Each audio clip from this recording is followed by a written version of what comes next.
ഹരേ കൃഷ്ണ. ഓം നമോ ഭഗവതേ വാസുദേവായ. എല്ലാ ഭക്തജനങ്ങൾക്കും ഭാഗവത കഥയിലേക്ക് സ്വാഗതം. ഇന്ന് നമ്മൾ പറയാൻ പോകുന്നത് മൂന്നാമത്തെ സ്കന്ധത്തിലെ 32ാമത്തെ കഥയാണ്. കഥയുടെ പേര് കർദമ ദേവഹൂതി പരിണയം. വേദമൂർത്തിയാണ് ബ്രഹ്മാവ്. അദ്ദേഹം വൈദിക ധർമ്മം പുലരണമെന്ന ആഗ്രഹത്താൽ തപസ്, ജ്ഞാനം, ഉപാസന എന്നിവയിൽ വിമുക്തന്മാരായ നിങ്ങളെ സ്വയം മുഖത്തുനിന്ന് സൃഷ്ടിച്ചു. ബ്രാഹ്മണരെ സംരക്ഷിക്കുന്നതിനു വേണ്ടി ദേവൻ തൻ്റെ ഭുജങ്ങളിൽ നിന്ന് ക്ഷത്രിയരെ ജനിപ്പിച്ചു. ബ്രാഹ്മണരും ക്ഷത്രിയരും പരസ്പരം ബന്ധപ്പെട്ടു കിടക്കുന്നു. അവർ വഴിയായി സർവാത്മകനായ ഭഗവാൻ എല്ലാവരെയും സംരക്ഷിക്കുന്നു. കർദമനെ കണ്ട് സംസാരിച്ചപ്പോൾ മനു ചക്രവർത്തിയുടെ സംശയങ്ങൾ എല്ലാം തീർന്നു. ക്ഷത്രിയന്റെ ധർമ്മങ്ങൾ എന്തെല്ലാമാണെന്ന് ചോദിച്ചറിയാതെ തന്നെ ഉപദേശിച്ചു തന്നതിൽ നിന്ന് രാജാവിൻ്റെ ജ്ഞാനം കർദമന് അളക്കുവാൻ കഴിഞ്ഞു. ആ ഉപദേശങ്ങൾ കേട്ട് ആസ്വദിക്കുവാൻ കഴിഞ്ഞതിൽ അദ്ദേഹത്തിനുണ്ടായ സന്തോഷത്തിന് കണക്കില്ല. നാരദനിൽ നിന്ന് ഗുണങ്ങൾ കേട്ടറിഞ്ഞതു മുതൽ മകളുടെ മനസ്സിൽ ഭർതൃഭാവം രൂപം കൊണ്ടു. അവളിൽ എന്തെന്നില്ലാത്ത പ്രേമം വളർന്നു. ഗൃഹസ്ഥ കർമ്മങ്ങളിൽ അവൾക്ക് ഉത്സാഹം വർദ്ധിച്ചു.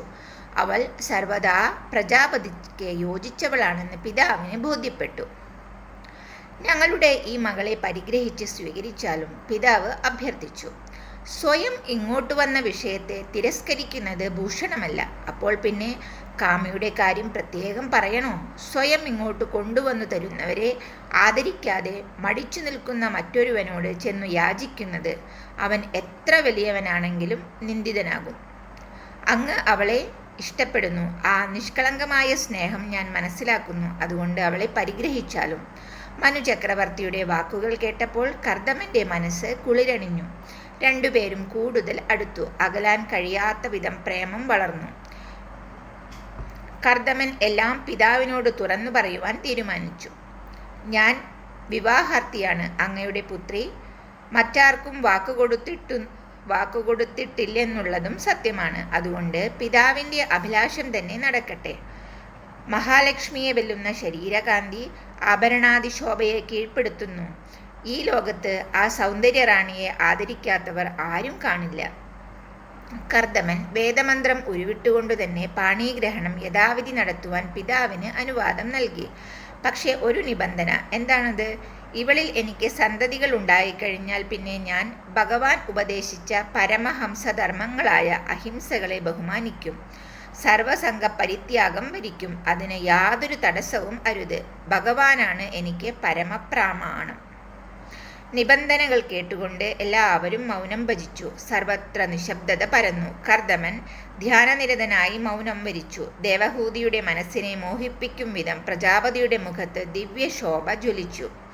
മനു ചക്രവർത്തി പത്നിയുടെയും പുത്രിയുടെയും അനുവാദം വാങ്ങി യഥാവിധി ദേവഹൂതിയെ കർദമന് വിവാഹം ചെയ്തു കൊടുത്തു. രാജ്ഞിയായ ശതരൂപ നവദമ്പതികൾക്ക് ആഭരണങ്ങളും പട്ടുവസ്ത്രങ്ങളും ധാരാളം ഗൃഹോപകരണങ്ങളും സമ്മാനം നൽകി.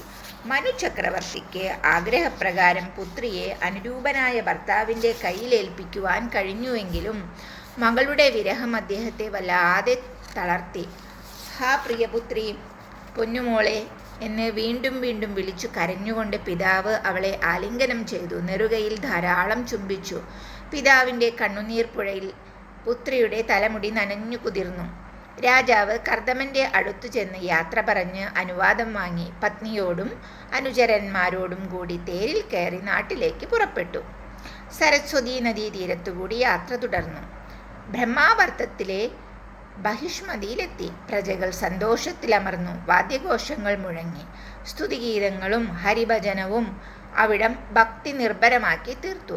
സർവൈശ്വര്യങ്ങളും തികഞ്ഞ പുണ്യഭൂമിയാണ് ബഹിഷ്മതി.